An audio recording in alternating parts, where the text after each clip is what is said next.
यह सुनकर अजीब लगता है जब भारत में सिकंदर को महान कहा जाता है और उस पर लिखे गीत गाए जाते हैं।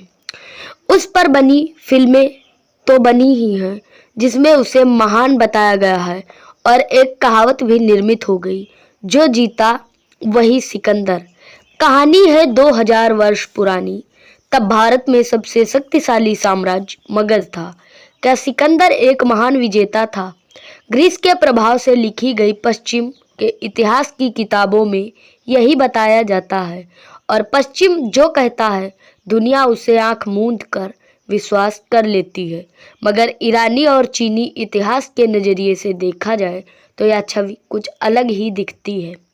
इतिहास में यह लिखा गया है कि सिकंदर ने पोरस को हरा दिया था। यदि ऐसा सचमुच होता तो सिकंदर मगध तक पहुंच जाता और तब भारत का इतिहास कुछ और होता।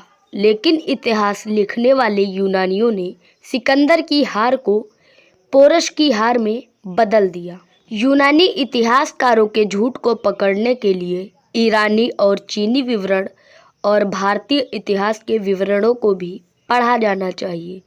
यूनानी इतिहासकारों ने सिकंदर के बारे में ऐसा झूठ लिखा है।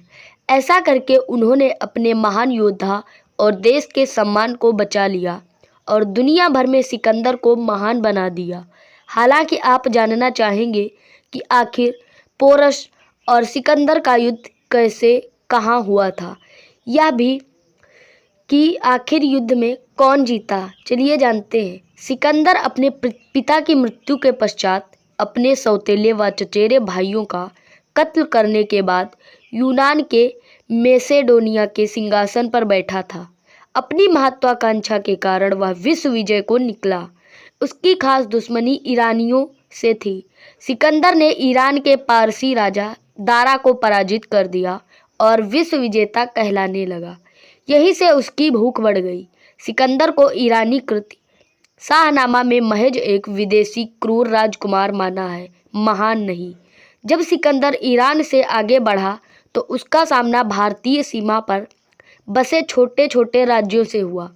भारत की सीमा में पहुंचते ही पहाड़ी सीमाओं पर भारत की अपेक्षाकृत छोटे राज्यों आश्यायन एवं अश्वकायन की वीर सेनाओं ने कुनात, स्वात, बुनेर, पेशावर में सिकंदर की सेनाओं को भयानक टक्कर दी। मस्सागा राज्य में 2 महिलाएं तक उनके सामने खड़ी हो गई और धूर्त धोखे से वार करने वाले यवनी ने मत्स्य राज्य के सामने संधि का नाटक करके उन पर रात में हमला किया और उस राज्य की राजमाता बच्चों सहित पूरे राज्य को उसने तलवार से काट डाला। यही हाल उसने अन्य छोटे राज्यों में किया। मित्रता की संधि की आड़ में अचानक आक्रमण कर कई राजाओं को बंधक बनाया। भोले भाले भारतीय राजा उसकी चाल का शिकार होते रहे। अंत में उसने गांधार तक्षशिला पर आक्रमण किया। गांधार तक्षशिला के राजा आम्भी ने सिकंदर से लड़ने के बजाय उसका भव्य स्वागत किया। आम्भी ने ऐसा इसलिए किया क्योंकि उसी पोरस से शत्रुता थी और दूसरी ओर उसकी सहायता करने वाला कोई नहीं था। गांधार तक्षशिला के राजा आम्भी ने पोरस के खिलाफ सिकंदर की गुप्त रूप से सहायता की। सिकंदर ने पोरस के पास संदेश भिजवाया जिसमें उसने पोरस से सिकंदर के समक्ष समर्पण करने की बात लिखी। लेकिन पोरस तो एक महान योद्धा था। उसने सिकंदर की अधीनता अस्वीकार कर दी और युद्ध की तैयारी करना शुरू कर दी। राजा पोरस का समय 340 ईसा पूर्व से 315 ईसा पूर्व तक माना जाता है। पूर्ववंशी महान सम्राट पोरस का साम्राज्य विशालकाय था।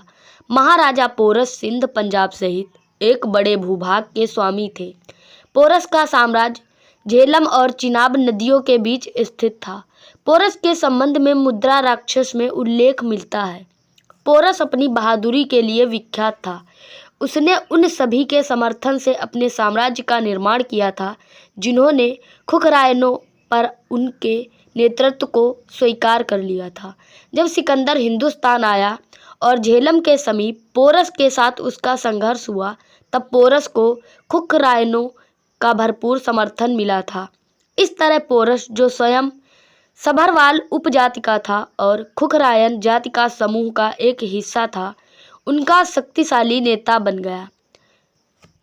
सिंधु और झेलम को पार किए बगैर पोरस के राज्य में पैर रखना मुश्किल था। राजा पोरस अपने क्षेत्र की प्राकृतिक स्थिति, भूगोल और झेलम नदी की प्रकृति से अच्छी तरह वाकिफ थे।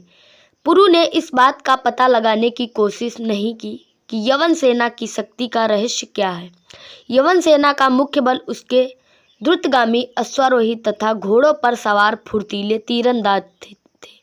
जासूसों और धूर्तता के बल पर सिकंदर के सरदार युद्ध जीतने के प्रति पूर्णतः विश्वस्त थे। यह युद्ध मई 326 ईसा पूर्व में किया गया। सिकंदर की सेना में 50,000 पैदल सैनिक, 7,000 घुड़सवार थे, तो वहीं पोरस के पास 20,000 सैनिक और 4,000 घुड़सवार थे, 4,000 रथ और 130 हाथी थे।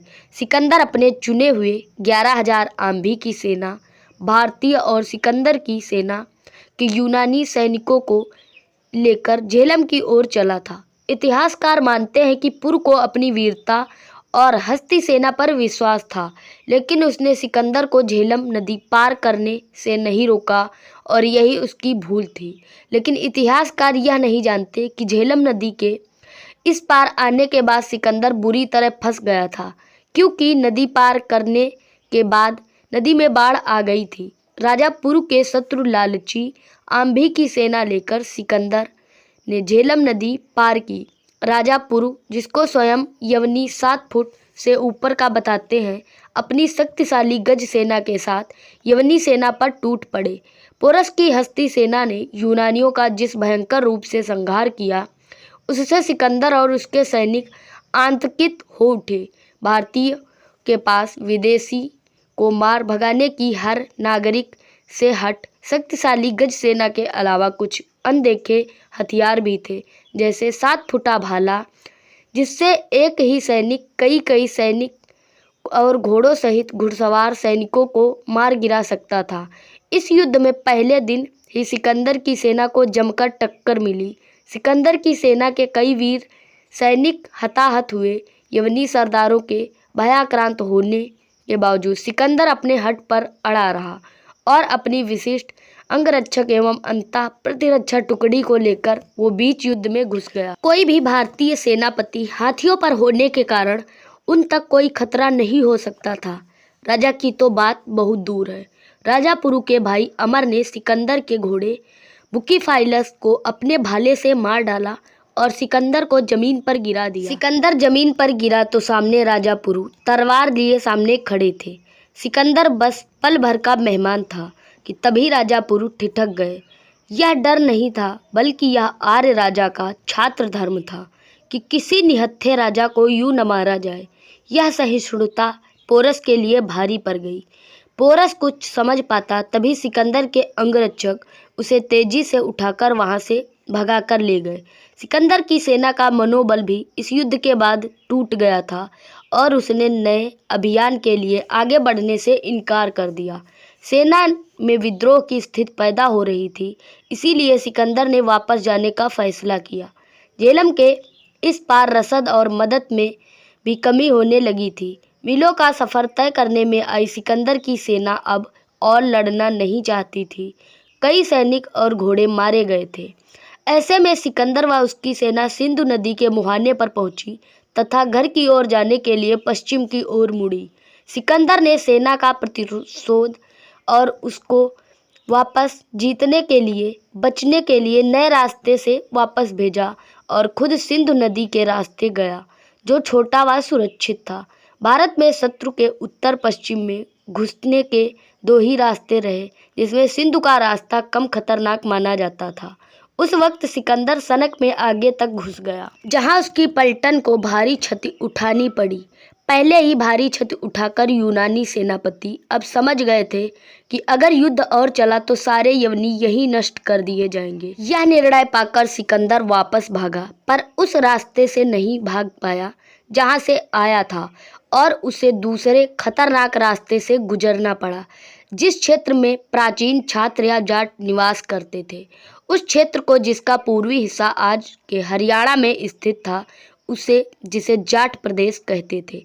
इस प्रदेश में पहुंचते ही सिकंदर का सामना जाट वीरों से और पंजाबी वीरों के सांगल क्षेत्र में हो गया और उसकी अधिकतर पलटन का सफाया जाटों ने कर दिया। भागते हुए सिकंदर पर एक जाट सैनिक ने बर्छा फेंका जो उसे वक्ष कवच को बींधता हुआ पार हो गया।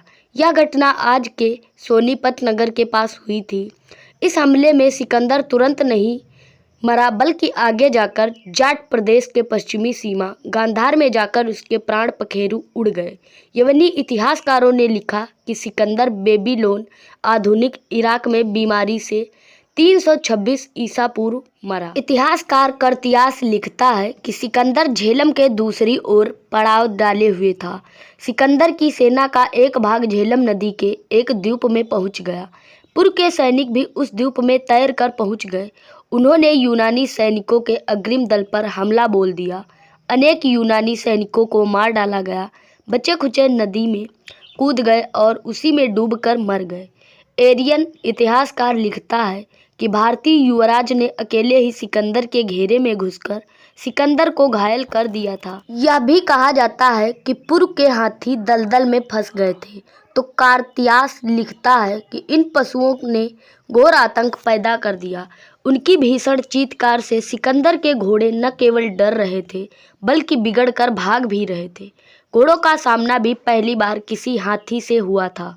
विशालकाय हाथियों को देखकर वे उससे दूर भागते थे। ऐसे में अब सिकंदर ऐसे स्थानों की खोज में लग गया जहां इनको शरण मिल सके। पराद में सिकंदर ने छोटे शस्त्रों से सुसज्जित सेना को हाथियों से निपटने की आज्ञा दी। इस आक्रमण से चिढ़कर हाथियों ने सिकंदर की सेना को अपने पांवों से कुचलना शुरू कर दिया। वे आगे लिखते हैं कि सर्वाधिक हृदय विदारक दृश्य यह था कि मजबूत कद वाला पशु यूनानी सैनिकों को अपनी सूंड से पकड़ लेता है और अपने महावत को सौंप देता और उसका सर धड़ से तुरंत अलग कर देता। इसी प्रकार सारा दिन समाप्त हो जाता था और युद्ध चलता ही रहता था। इसी प्रकार इतिहासकार दियोदोरस लिखता है कि हाथियों में अपार बल था और वे अत्यंत लाभकारी सिद्ध हुए। अपने पैरों तले उन्होंने बहुत सारे यूनानी सैनिकों को चूर चूर कर दिया था। इथोपियाई महाकाव्यों का संपादन करने वाले E.W. बैज लिखते हैं कि झेलम के युद्ध में सिकंदर की अश्व सेना का अधिकांश भाग मारा गया। सिकंदर ने अनुभव किया कि यदि मैं लड़ाई को जारी रखूंगा तो पूर्ण रूप से अपना नाश कर लूंगा। अंत में युद्ध बंद करने की पुरु से प्रार्थना की। भारतीय परंपरा के अनुसार पुरु ने शत्रु का वध नहीं किया। इसके पश्चात संधि पर हस्ताक्षर हुए और सिकंदर ने पुरु को अन्य प्रदेश जीतने में सहायता भी की। धन्यवाद। जय हिंद।